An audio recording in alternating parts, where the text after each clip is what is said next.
Hi, welcome to the Paul and Kajsa show. Kajsa and Paul show. Okay. Kajsa, what are we going to talk about this time? Well, I thought we could talk about entities again because I like that subject. Wow. Entities. What are entities? Well, there can be all kinds of things. It can be a who, it can be a what as well. And a why? Or a where?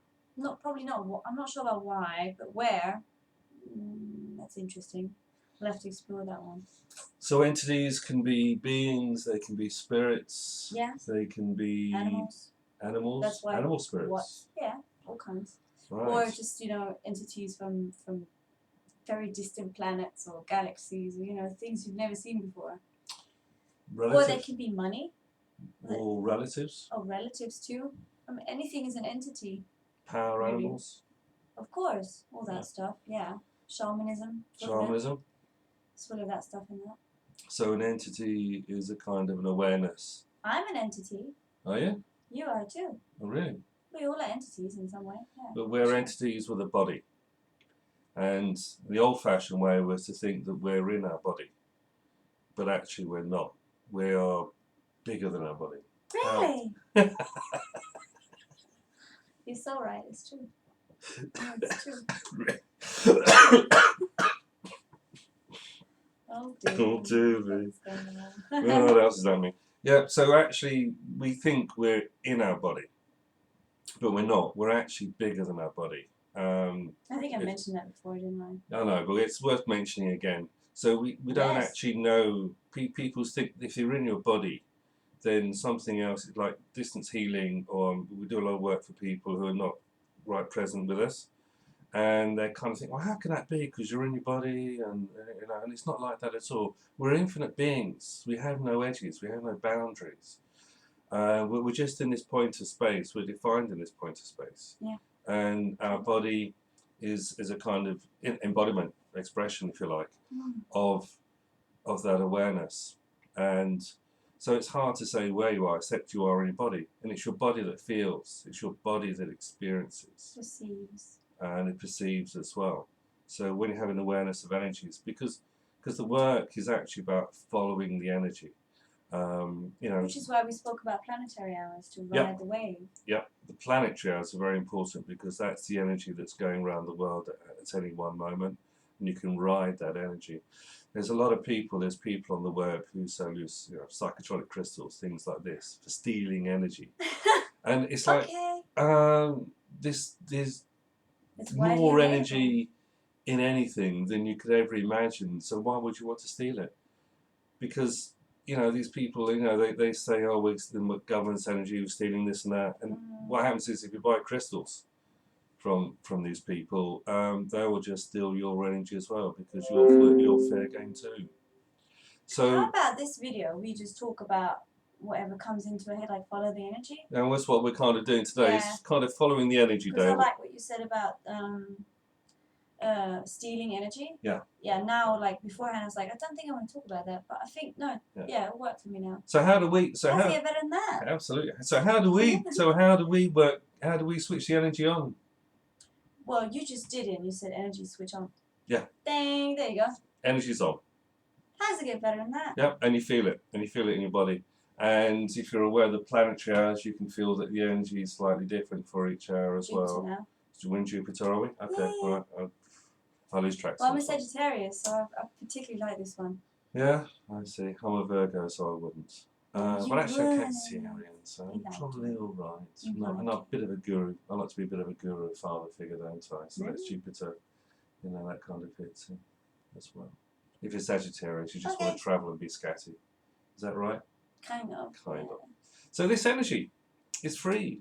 It's everywhere.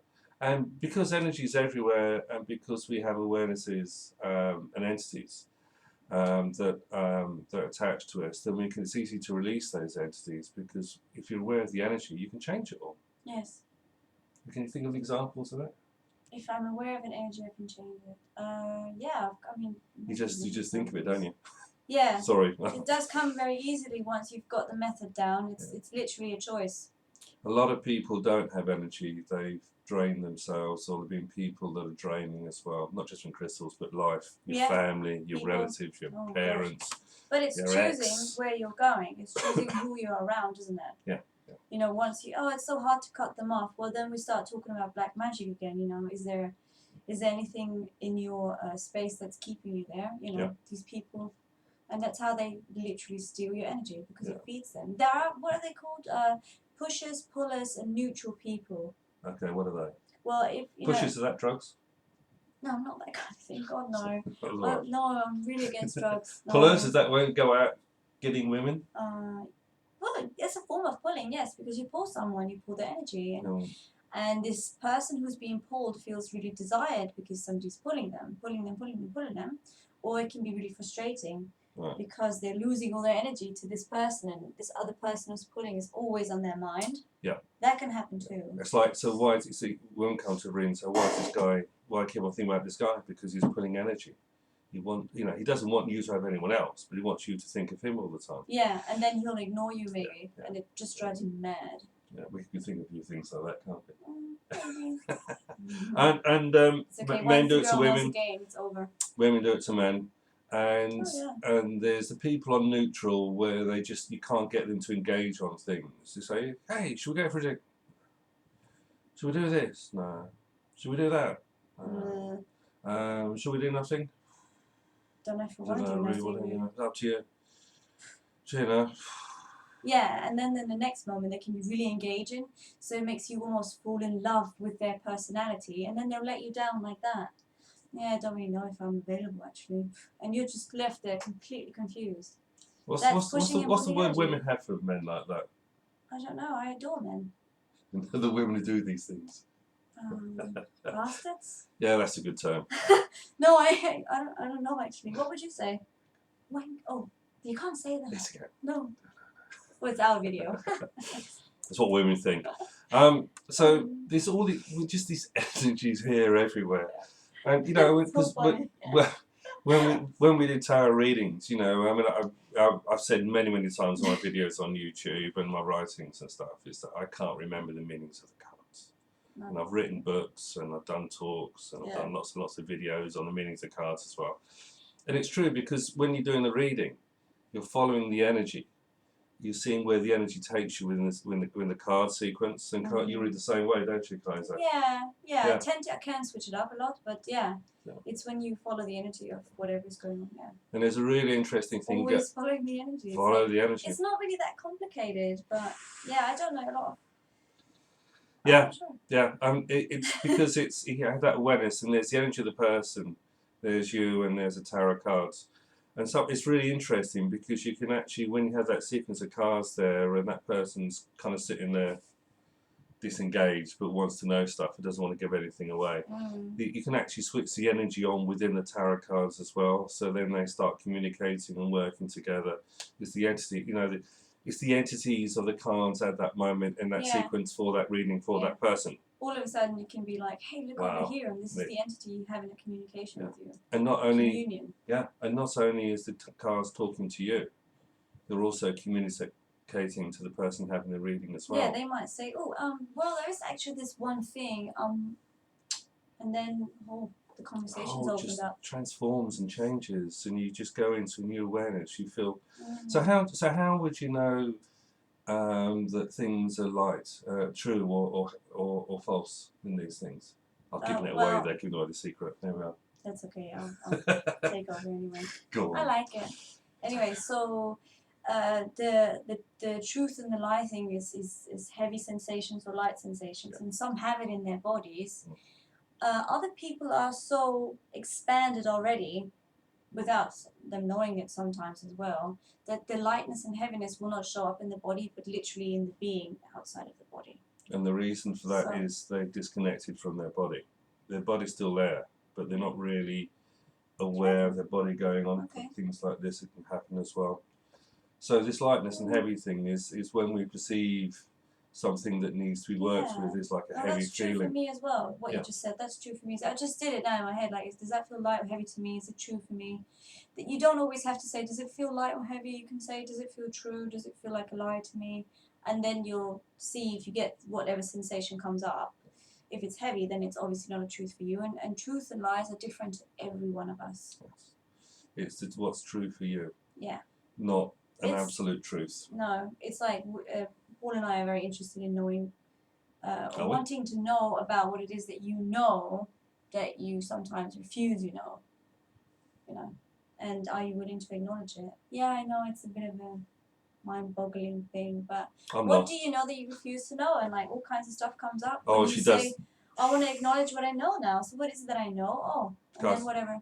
Yeah, Kajsa does that to me. So, well, what do you know, Paul? Yeah, it's so easy to go into I don't know, but really we are beings of incredible magnitude, all of us.